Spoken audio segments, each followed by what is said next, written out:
ആ അവക്ക് ഇന്ന് പരീക്ഷയില്ല, 2 ദിവസം കഴിഞ്ഞിട്ടാ ഇനി പരീക്ഷ. ആ ഹലോ എടി നീ ഇതവിടാ? നീ എന്താ എക്സാമിന് വരാഞ്ഞേ? എക്സാമോ? ഇന്ന് മാത്സ് പരീക്ഷ അല്ലായിരുന്നോ? നീ എന്താ വരാഞ്ഞേ? മാത്സ് പരീക്ഷ ഇന്നാണോ? ഞാൻ കരുതി ഇന്ന് എക്സാം ഇല്ലെന്ന്. നീ എന്നോട് പറഞ്ഞതും ഇല്ലല്ലോ. ഇനി എന്ത് ചെയ്യൂടെ?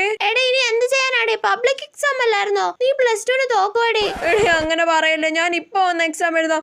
പ്രിൻസിപ്പളിനോട് പറയടി, ഞാൻ ഇപ്പൊ വന്ന് എക്സാം എഴുതാടി. പ്ലീസ് പറയടി.